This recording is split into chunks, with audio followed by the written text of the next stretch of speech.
We're going to get going. Good morning, good afternoon, good evening, everybody. And my name is Sandro Galea. I serve as the Dean of the Boston University School of Public Health.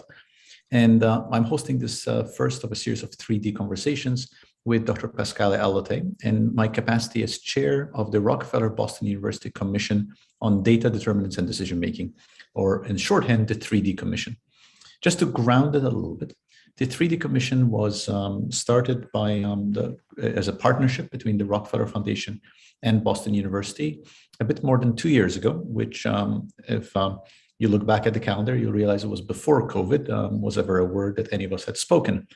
The vision at the time was to bring attention to the need for better data and a use of higher quality data, particularly capitalizing on the availability of big data resources to assess the social determinants of health, to the end of helping social determinants inform decision-making.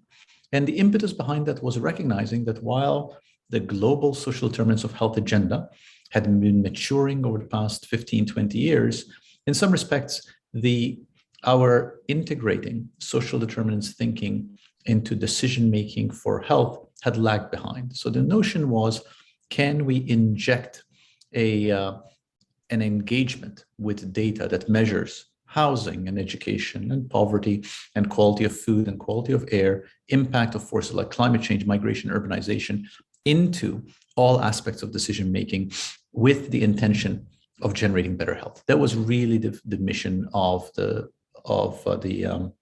commission. We started that work towards the end of 2019. And of course, the world was hit by COVID in 2020. So the commission's work has been moving along in a time of COVID in 2020, 2021. And the final report of the commission will be released at the UN General Assembly in 2 weeks' time, to which everybody here is invited to attend.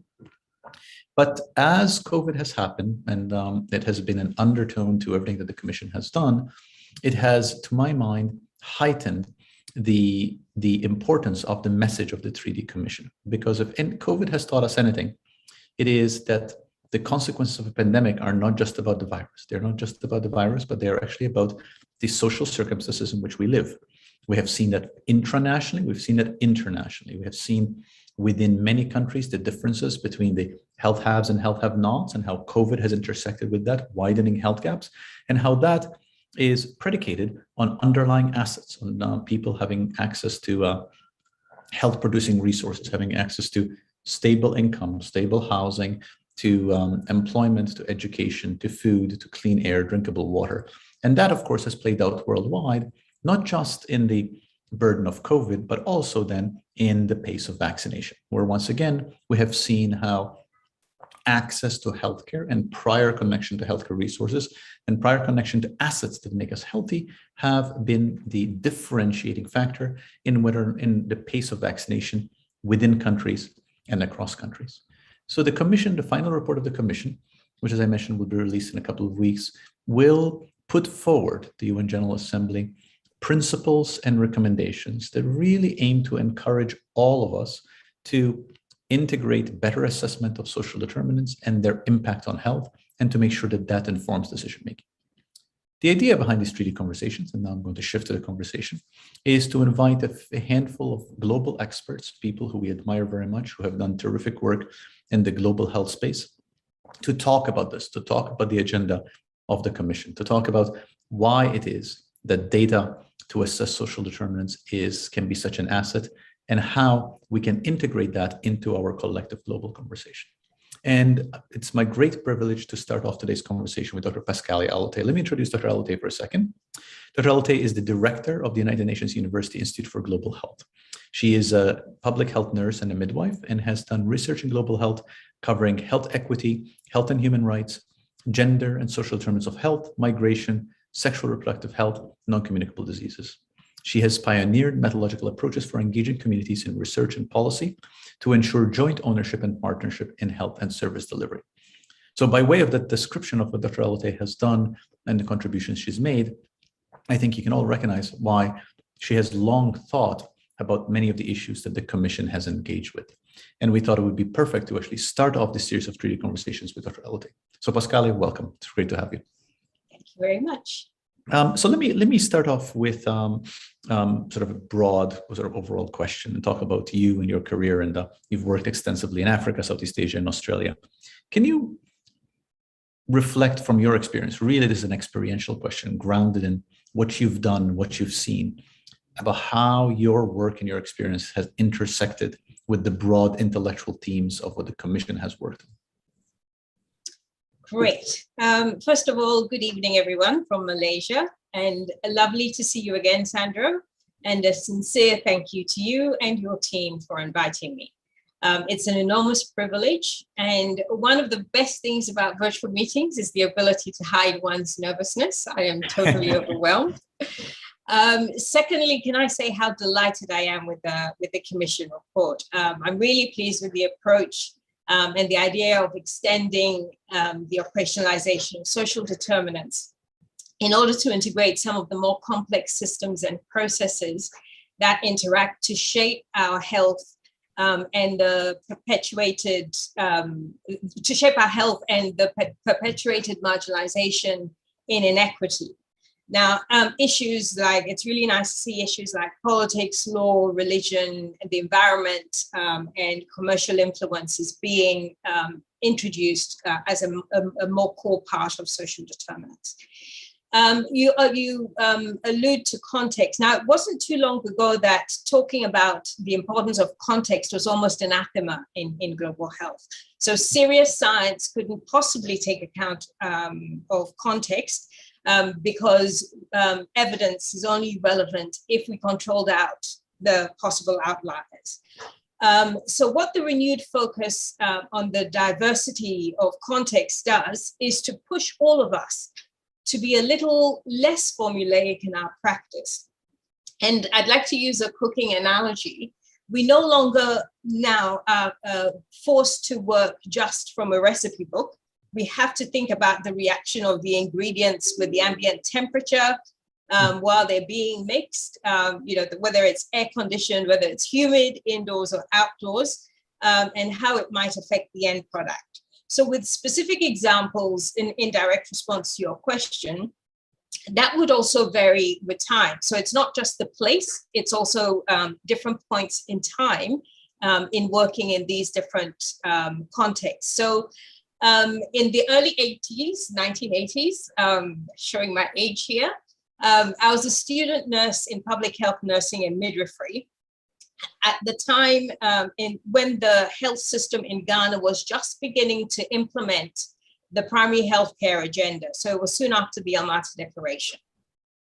The evidence then was very strong on the importance of community participation and community engagement and so on. So we had village health workers and primary healthcare centers. We had communities coming out to help with digging wells and so on.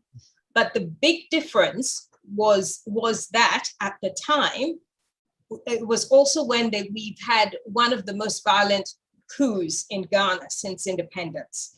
So what that meant was that there were cadres of kids authorized to make sure people came out to participate. And so for a while, their slogan of power to the people was all bound up in the notions of primary health care. Now, what that does for preparedness to utilize any health service provided it means that the context is absolutely critical for the longer term development of the health system. Now, fast forward to today, Ghana is much more politically stable, probably one of the most stable in West Africa, and implementation within the health system occurs in a totally different context. All health systems need to improve, of course, but Ghana does have one of the best national health insurance schemes, and the implementation of universal health coverage is discussed with clear links to political context, to marginalized groups, and so on. And it's also worth noting that there's significant diversity even within countries, much less across the African context. So in Ghana alone, there are 9 major ethnic groups. And while there may be a strong national identity, making things happen in a manner that ensures acceptability, appropriateness, and sustainability requires an understanding of who holds power, how to work with them, what is important for them, for instance, in an opening gambit for any negotiation. And if I were to stay within the African context, there are different colonial histories that impact on how countries engage within the global health world.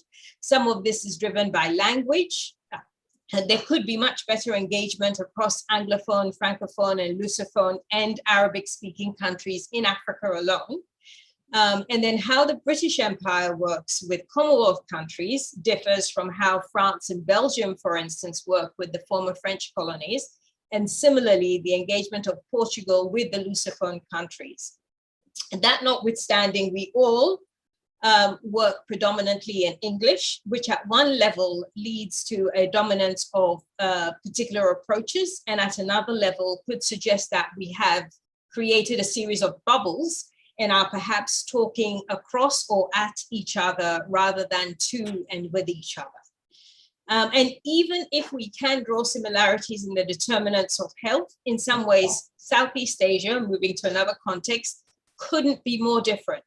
And yet we lump low and middle income countries together, I guess for our convenience. Malaysia alone, where I live and work, is an amazingly diverse country that perhaps captures a wide range of ethnic diversity, and with significantly different histories and journeys, religion, customs, etc. So it absolutely defines the need to understand context. And my time here since 2009 has been an amazing opportunity for learning.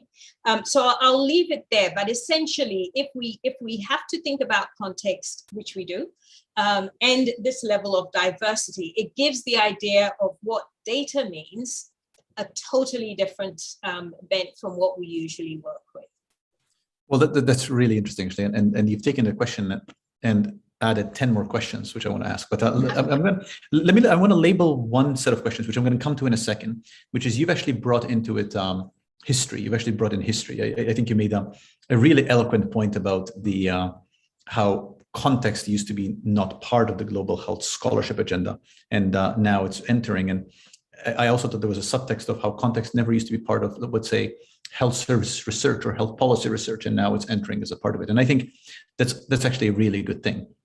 And then there's the role of history, and you mentioned that in the context of colonialization and different countries. But I'll come back to history in a second. But before I do that, let's talk about good stuff. Let's talk about bright spots, because I think you hinted at this a little bit by talking a little bit about the political stability of Ghana and some of the things that Ghana has done. But can I just ask, what bright spots come to you off the top of your head? Sort of what evidence-based projects, community-based projects that take into account social determinants as a way of improving health have you seen in really from anywhere across the world? And just by way of grounding it for our people in a conversation about what do examples of successful adoption of social determinant lens to health look like? Okay, so there are quite a few. I mean, I think we're only now looking out for them, but I think there's quite a bit of evidence in the area. If you think so, if I use the work that I'm doing at the moment, one of the major projects that I'm working on, which is the Lancet Commission on Gender and Global Health, which I co-chair with Asi El-Haji and Sarah Hawkes, we run a series of webinars. And I'd highly recommend specifically one in particular that was led by Fran Baum in Australia. And she jointly presented with her colleagues, Faye Werner and Cleon Wellington from WAMINDA, which is an Australian Aboriginal women's community-controlled health and welfare service. Now, in the webinar, they talk really eloquently and elegantly, I have to say, about the work that they're doing within their communities. They've taken full control over the way they collect data, the sorts of questions that they engage with. It's an amazing. I'm happy to share the link with you and with the viewers as well to be able to look through. They still provide a link to the state health services and infrastructure, but the center delivers health broadly defined, and it recognizes the issues for youth, for women, for men and boys. It integrates these issues with their education and food systems and transport and so on. So that is one concrete example, and I think there's quite a few others as well. With the First Nations in Canada, and surprisingly, it is, I think, some of the best examples do actually come from Indigenous communities. It's also worth noting that there have been examples where health may not necessarily have been the entry point. So, for instance, we've got opening up the arts and culture, things like public libraries, for instance, that have created spaces for communities to engage and have demonstrably resulted in health benefits. I think the challenge is that we often don't acknowledge the importance of communitarianism, maybe because we can't measure it, or maybe in the way that we usually do our science, or maybe the explicit acknowledgement is politically or ideologically unpalatable for some. If I can preempt a follow-up, as you rightfully point out, specifically in the 3D report, we have an opportunity, I think, through multiple data sources to start to understand some of these processes better. At one level, we are inundated with information. So the question is not always needing to collect more data. There's a lot to be said for using the data that we have and using it better by asking the sorts of questions that are important and relevant for what we need to understand, and be more creative by drawing on a multiplicity of methodologies. These all, of course, come with considerations of governance and privacy and safety issues and so on, with capacity building and community engagement and co-creation. But I think the really nice thing about the report is that you begin to open up these areas and really push us to think about how the right sorts of questions to ask in order to be able to bring the social determinants properly into the work that we do. Let me build on the, and I appreciate your preempting the question, which I was going to ask, so it's perfect. But let me build a little bit on the communitarian aspect of what you said, because you've done a lot of work in your career about bringing methodological approaches to community engagement around generating health. And the report, as you correctly put it, talks about the importance of community participation in the gathering of data and the community ownership of data to the end of generating health that is relevant to local communities. And I often feel like in our circles, I can say a sentence like that, and it's at this point relatively uncontroversial. But I also feel like any sentence like that, which embeds complexities that is uncontroversial, means we're probably not thinking hard enough about how hard it is to actually do that. So I was wondering if we can unpack that a little bit, and let's talk a little bit about the challenges that are involved with engaging communities in the generation, the ownership of data to the end of decisions that actually improve community health. How does one actually make that work? How does one make that successful? And conversely, when do efforts like that not work? Okay, if I can give a specific example of, I think, one of my absolute favorite projects that I've worked on in my career, and it was called the Citizen Science Reporter Project, and we undertook this as part of the community engagement aspect of the establishment of the Southeast Asia Community Observatory. This is it's essentially a demographic and health surveillance site. Funded by Monash University campuses in Australia and Malaysia, and it's based here in Malaysia. It's with governance from the Ministry of Health, and it's set up in a district called Segamat in Johor. So the tagline for SECO, this health observatory, is research for a healthy community. And we wanted to make sure that that it was going beyond kind of the rhetoric and it was really meaningful, and try to think about how do we generate the science and evidence that actually showed that this was important and that it would yield health benefits and so on. So we secured funding from the Wellcome Trust and partnered with it's called Malaysia Kini, and it was Malaysia's first online journal. and is very well known for having established a citizen journalism program. So we partnered with CJM, Citizen Journalism Malaysia, and we trained members of the community. We put them through a training program for crowdsourced journalism. Now, the idea was for them to put together short documentaries about their concerns, their health concerns for their community. And it was a very general brief, but we did say that it had to be well researched. So what they did, what that provided was a mechanism for them to actually engage with the data that we were collecting as researchers, and to engage with the various researchers to ensure that they could do deep dives into the various topics, that it was an opportunity for them to actually learn the science or the medicine or the evidence behind the particular research health area that they picked. So we ended up with short films that were produced by kids, with discussions about the differences between home cooked food and fast food. We had stories about the poor state of roads and the impact it had on access to food, education, and healthcare. And we had a really moving story from one of the young girls who had nursed an aunt until she died of breast cancer. Now, we then used that particular short film, that particular documentary, to then get more research funds to actually be able to do a research project focusing specifically on breast cancer. So we successfully applied for funding to undertake a breast cancer study. The design, we designed with the community a health promotion program to improve and support breast cancer screening. And even that required a really interesting negotiation that was across the health services to take on different approaches to work at the pace of the community. We worked with, we had to negotiate with particular community groups where the men objected to us teaching their wives how to play with their breasts, to working with women who associated causality with screening. So they didn't, it was in going to screen, if there was a problem, it was the going that created the problem.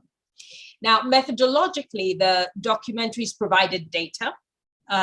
They were also a mechanism for engagement with the community to enhance our understanding of the what and the how. And the best of them was reported as news on the Citizen Journalism website. Again, I'm happy to provide the links if you want, if anybody's interested in further deep dives into this.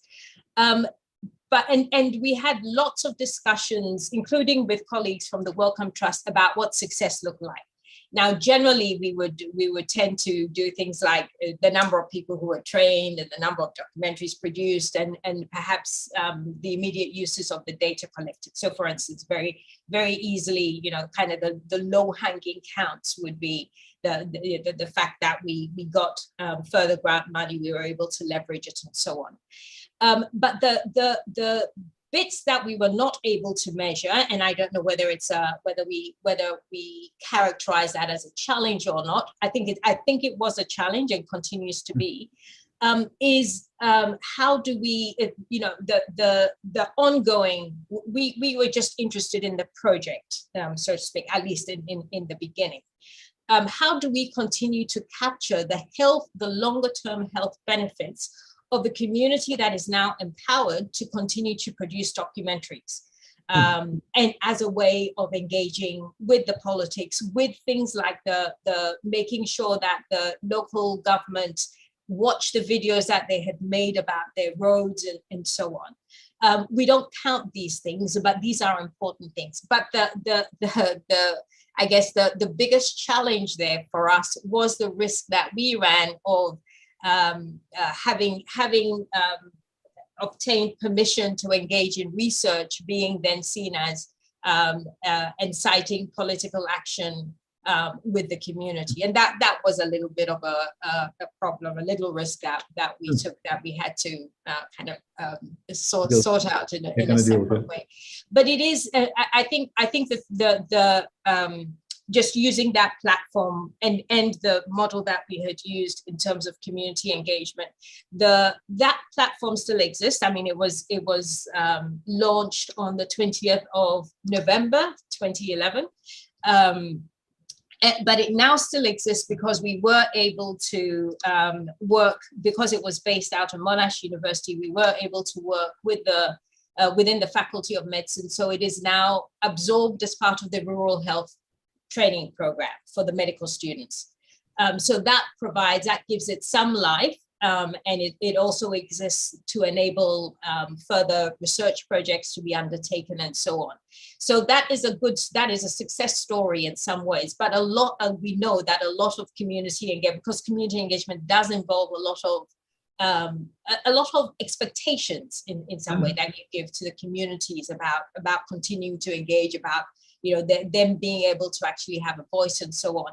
But that can be difficult when you get a change in politics, for instance, where the next politician doesn't necessarily want the community to engage as much or be as empowered and so on. So those expectations, I think, tend to be a really difficult thing that needs to be managed. But I think it is something that we can actually make a part of the way that we work.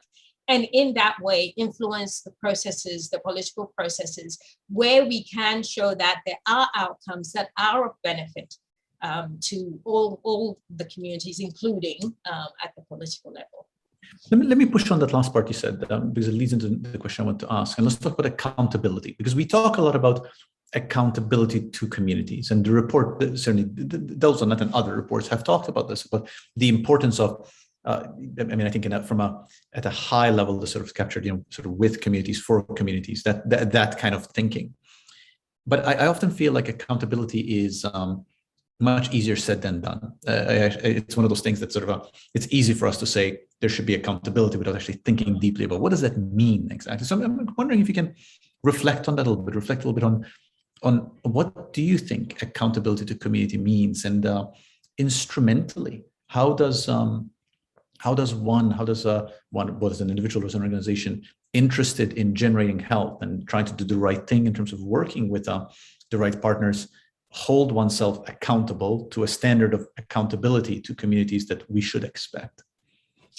So again, this is something. This is the advantage of being inquisitive and poking your nose everywhere that is possible. There is some really nice work on this that is done by the humanitarian, within the humanitarian sector, where they have developed a humanitarian an accountability framework for NGOs and so on that go to work.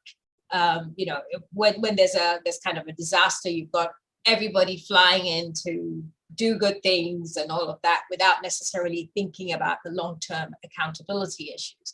So there are some measures, and it is possible to kind of look more formally at what the kind of accountability processes are.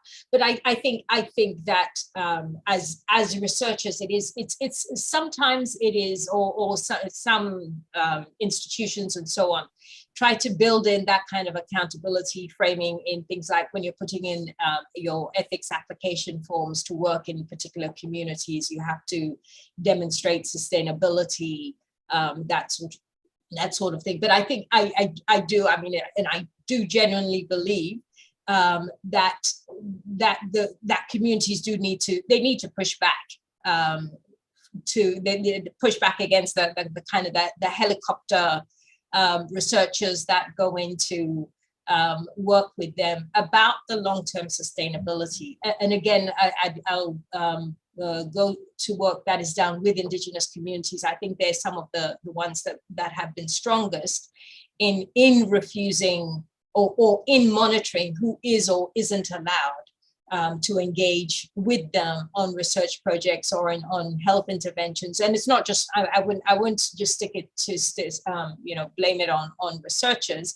I think it's the same with health systems interventions and so on, that more and more there is much more a sense that it is possible for communities to say, hang on, no, explain to me why it is I should engage, why this is going to make a difference. And I think COVID has really shown us that we have to listen to the range of different voices, different opinions. We may think that we know, we have all of the evidence specifically about how to manage a global health emergency, but if we don't bring the communities along in ways that will actually convince them that we have their backs, then they're not going to have ours. So we have to be in this together.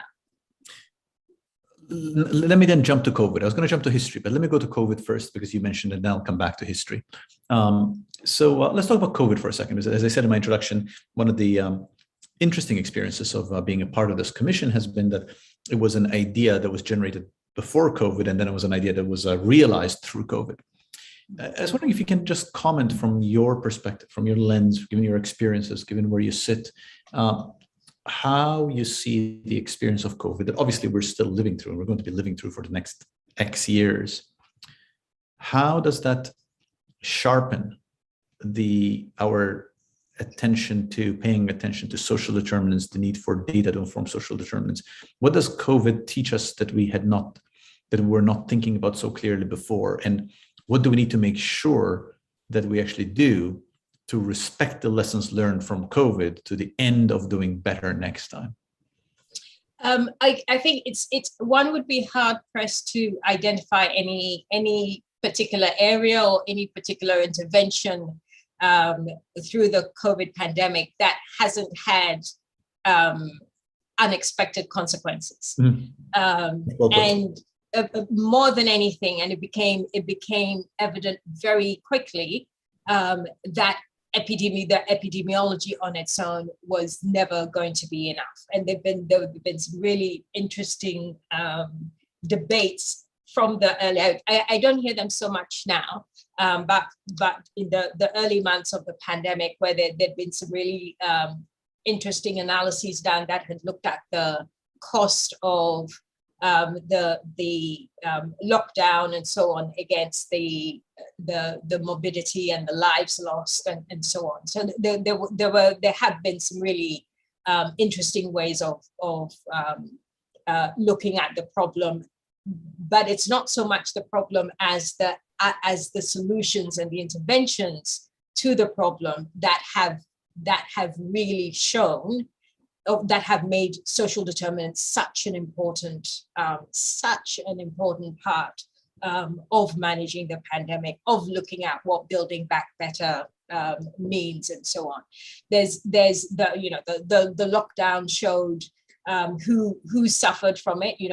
I think one of the most heart-wrenching images, I think after the first lockdown in Malaysia, was watching a news item where the camera kind of panned for blocks, and you could see a queue of people. And I'm thinking, what are people queuing up for? Is it for food? Is it? And it was people trying to sell. It was a queue at a pawn shop. And with people trying to, because they needed the ready cash. I mean, you had whether it was domestic workers or whatever, whether it was the service sector, all these people who had been literally had no cash, and that is just one example. So it really did show the issues around our social coherence, issues around privilege, I mean, there was no way that people weren't affected, even those who thought of themselves as pretty privileged. It has had an impact on everyone, and it has so much more so on the underprivileged in our societies and so on. It is. I mean, it's been incredibly weird, I have to say, incredibly wearing for everyone. And I think even now, as at least some countries come out of it and some don't, or some are in different transitions of it, it's still the whether it's through having conversations. I'm sitting in Malaysia, you're in the US. We're still sitting in very different experiences of the pandemic. And so sometimes having conversations and listening to people who are a bit luckier than others, it is where we are so divided. We're so divided by the impacts of the pandemic now, that if we don't think about, and it is all about the social determinants. It's about access to the goods and services. It's about what planning you can do for your future. It's about thinking about our kids going to school. It's everything. And so if we don't find some way of engaging with the complexity of this, a political decision that is not well thought out, or always well thought out, but to a limited person's advantage and so on. If we don't find ways of being able to study these things and contribute the evidence that make the arguments for the way, for the possible implications of decision making, then we are doing ourselves a huge disservice for now and for the future. What a really interesting answer. Thank you. Let me so let's agree for a second that COVID is going to be an important moment in our awakening to the centrality of social determinants. I really appreciated your saying COVID was all about social determinants. I happen to agree, and in full disclosure, I have a book being published in November that's actually that COVID is all about social determinants. Which and the reason I actually wrote that book is because I think we're going to have a flood of books that talk about biosurveillance and vaccines and all that, which is all important. But I actually think fundamentally, COVID has been all about social determinants. So thank you for saying that. I really appreciate it. So accepting that COVID has been an important marker in our collective recognition of the role of social determinants in generating health.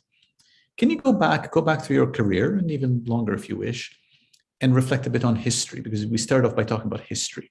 And what have been markers and milestones where the role of social determinants has sort of bubbled forth, where it has become more and more clear? How do we get to 2021 where we are today in terms of seeing social determinants as a core driver of health? How has that emerged over time? I guess for me, if I can bring kind of the personal bit into it, please. I've always been interested in the anthropological side of things. I mean, I grew up with my grandmother, who would tell me stories about, whether it's about folk tales, but also just a real strong curiosity about our festivals. So why is it done this way? What's the significance of this type of food? Why this type? All of those sorts. So I've always kind of been interested in those bits. And so and the very first research project as a kind of beyond the kind of honors the honors research projects and so on, but as a practicing public health nurse, the first research project that I was engaged with was one on a project on guinea worm infestation. And we had, and this was in Ghana, and a whole team of people flew in from CDC, and they, to work with communities and so on. And the communities had kind of matchsticks that they, as the worm emerged from the abscesses, would kill them, and they had their own ways of doing things and so on. And these experts were coming in to tell them how to treat their water and all of those sorts of things. And it was all very structured. This is the intervention, this is how you measure it, and all that. Similarly, then when I was doing my PhD fieldwork, also in Ghana, there was a study, one of the bednet, impregnated bednet trials. And there was a case community and a control community, and everyone, they were going to get bed nets, and we were going to measure the reduction in deaths or mortality of the under fives and so on. But then you go into go into communities and or into households, and I was doing a a combined anthropology epidemiology study. The problem was that once you begin to see how people live, the control of the intervention was very different in terms of the implementation, because people lived their lives. They weren't changing their lives for the purposes of the experiment, of the study. So in that sense, I'd always been interested in both, and totally recognizing that the data are absolutely critical, at the very least, to find out whether, so one is the question of, well, does it matter? And does it matter specifically if you can get a health outcome? So are we thinking about reducing the numbers of a particular health condition, or are we interested in the experience of that health condition? Because the experience of the disease can differ significantly, even if one person has a mild version and one person hasn't. So because I absolutely loved working in communities, that sort of question was always very much of interest to me, other than the counting as well. So when I guess fast forwarding then to, I can't remember what year it was then, when kind of the social epidemiology movement started, and there were lots of courses being taught in, and it was introduced, I think at the time I was working in Australia, and it was introduced by Ichiro Kawachi, and so on. And I thought this was really exciting, that we're beginning to think about how to count the social, as well as and integrate, really kind of look at the data of the social, and see how it shows the issues of equity and so on within that. Again, a really strong step forward, but still not quite enough. And then I was one of the experts that reviewed the draft of the Commission on Social Determinants of Health as well. I remember doing a presentation that tried to push for a stronger consideration of gender and rights within the initial social determinants report. And it was, again, all really exciting evolution in the area. But I guess what still worries me a little bit about the data-driven parts of the social determinants is that it necessarily forces us to think about things in silos as individual variables, which is absolutely fine. I mean, I can see myself talking to the students who want to do their PhDs, say you have to be clear. Yes, you've got your question, but you need to operationalize it, because you need to know what methods you need to use to be able to answer those questions. But then forgetting that you need to then bring those individual bits that you've researched back into some form of dynamism that actually engages with, okay, yes, there's, you can look at the difference in races, or you can look at the difference in gender and in sex, or all of those individual bits. But then how do we understand, how do we layer on top of that the dynamics of the power differentials, the dynamics of the politics of the environment, all of the new things that you bring into this amazing report that you've put together. But I still think, I guess ultimately, if I had to kind of think about it, we're still looking to measure, and not everything that is important can be measured. And not everything that we measure is of value. And we don't necessarily measure the things we value. We end up valuing the things that we have measured, because they then take on a life of their own. And they only have a life because we operationalize them to have a life.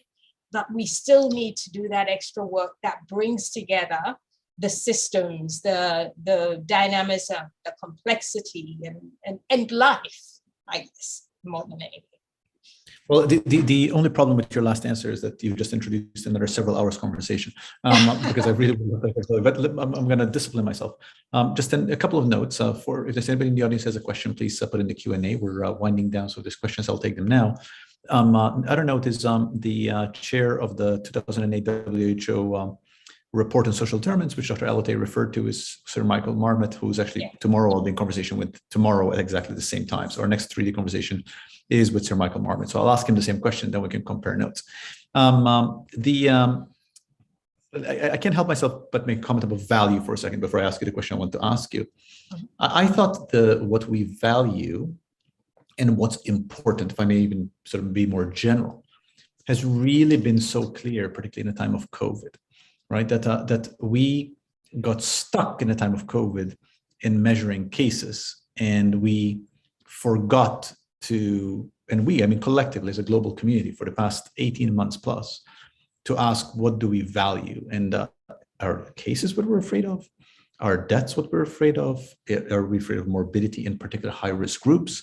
Are we afraid of short-term or long-term consequences? And all of that fundamentally should have informed our thinking, but we got stuck in the primacy of what was most easily measurable, cases, and the sort of the ticking of cases that dominated the newspapers, just to use a bit of an archaic term, all over the world. So I really value your raising the issue that, if I may paraphrase what you said, I think not everything that matters is measured, and not everything that's been measured matters. And in some respects, that sounds paradoxical coming from a report which is all about measuring things, but I actually do think it's an important context and nuance to what we measure, which really says, I'm by discipline an epidemiologist, but I really feel that you said something a while ago, which I really resonated with, where you said, well, it was clear early on in the pandemic, epidemiology was not going to be enough. And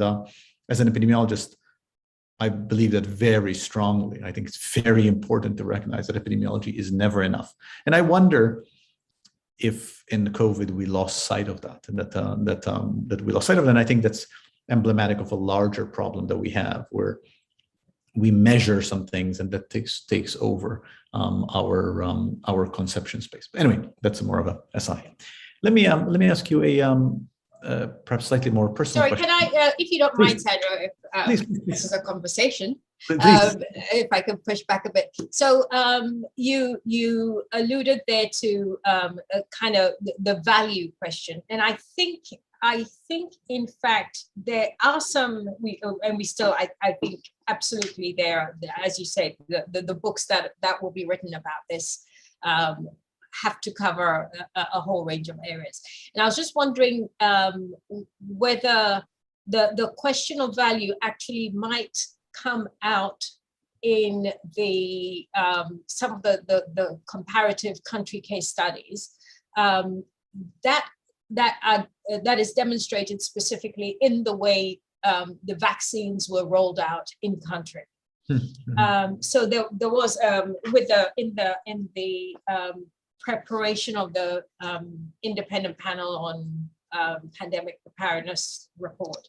There was a compilation, in the annex is a compilation of different country case studies. And I know, again, sitting from Malaysia, that there was a bit of controversy in the media about the fact that Indonesia, for instance, in the first instance, was not necessarily focusing on the elderly as most other countries were doing in how they prioritize. And it may be, and I don't know, I haven't looked at the data properly, but I do think that perhaps one of the interesting things to do is to see how different, whether the ways in which different countries have rolled out their vaccines, whether it will provide us some indication of the values within that country, or at least the values of the politicians or policymakers who made the decisions about the rollout, because it certainly has not been the same strategy across countries. In the spirit of conversation, let me go back on that, because actually that raises even more interesting questions. Yeah, I actually think that it raises this question, right, about what is it that that we value within a country, and the problem with that statement is it suggests a homogeneity of what we value within Canada, which is of course not true. And what intersects with that is who holds power and what do those who hold power value versus those who don't hold power. I mean, one of the examples that I have been trying to communicate to our students here is, for example, in the American context, just use the US context, which is the country where I live in, the percent of decision makers who don't have a college degree is very few. It's only a handful. Well, of course, the vast majority of Americans don't have a college degree. Well, when you make particular decisions in a time of COVID that result in employment loss, the employment loss is borne by people who don't have college degrees. So the question is, are the values of the decision makers about the relative importance of caseness versus employment similar to the values of those who are going to become unemployed, who happen to be quite different demographically than decision makers? And I think you can make that example in multiple different dimensions, in multiple different countries, on multiple axes. That sounds great. I think the next thing we need to work on is a thing on values. Next thing we're going to work on values.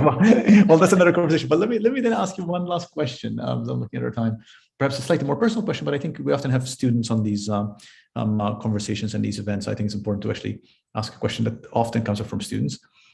Reflecting on you and your life journey and on who you are, what you've achieved, and who you are today. Sort of what were some of the stories that brought you to who you are, to where you are, to the work you've done? And perhaps to be explicit about it, what advice is embedded in that in terms of one who is at an earlier phase in their life journey, who wants to make the kind of impact and contribution that you have made? I guess more than anything, I would say that I had, my growing up was incredibly complex. In that I do come from privilege. I won't deny that. My dad was in the diplomatic service, so I got to travel quite a bit as a child. But I did also spend quite a bit of time in Ghana. And as I had mentioned before, I was in Ghana for when the period of political instability. So I did see a coup. I did see parents of people I'd gone to school with killed. So it's a really interesting mix of experiences. As part of that initial coup, there was a cohort of students who were then we were all sent off to go and work in the cocoa farm, so that we forgot our privilege, or we recognized that, there were different areas of work and so on. So it was an incredibly, at the time I didn't appreciate it, but an incredibly rich and diverse experience of growing up. And it did also expose me, I guess, to and I guess also the interest in community-based nursing. Really gave me the opportunity to see life and very different walks of life all through growing up, with a dad who was always, really pushed us to try and understand what was happening. You need to be able to talk about Ghana. So, if you're having a conversation, what will you tell people, and so on. So that really pushed the curiosity. So I guess that has always been it. In terms of providing advice, I have to say that I haven't been particularly strategic in my career, and I have been pushed by things that I think were interesting and exciting, which makes it really difficult to have a clear narrative about what I know and what I do. But it is, and that makes the journey very different for everyone. But I guess the thing that has always, the main thing is a real push for equity. Injustice is something that it really gets my all the hairs up on the back of my neck. And yeah, so I guess that for me is the driving force. And then also just trying to find different ways to address them. There's no formula for it. Once you're working with a community, you have to understand the context in which you're working. You have to listen, and I don't think we listen well enough. we really do need to do a bit more of that, and let that influence how it is we make decisions and how we work with decision makers towards stronger impact in the work that we do. That was wonderful. Well, I want to make sure I let you have the last word. Is there anything that you want to leave us with, having reflected on this topic, having lived so many aspects of it, that you want what last messages do you want to convey? I guess the major message I'll say is that we should all be bold, think outside the box. Don't let Sandro and your lecturers tell you that there is a single way of doing things. Be curious. I mean, I think we can learn from education, we can learn from engineering, we can, there's so many different ways that we can bring different types of data together that will help us think differently about the approaches that we traditionally use in global health. It's about making a difference. It's not about following the recipe book. It's about getting the nicest piece of pastry that you can make, and however we can do that in a way that we can replicate if we need to, that's what we need to do. So yes, and a focus on measuring things that we value, absolutely key for me. What a privilege to be in conversation, Dr. Allotey. Thank you for taking the time. Thank you for the conversation, and thank you for everything you do. You've long been inspiration for me and for many others. So it's really a joy to be in conversation. Have a good evening on Malaysia time, and everybody, good evening, good afternoon, and good morning. And tomorrow we'll be doing a conversation with Sir Michael Marmot, as we mentioned earlier. Thank you, Pascale. Thank you very much, Sandro. Thank you, everyone.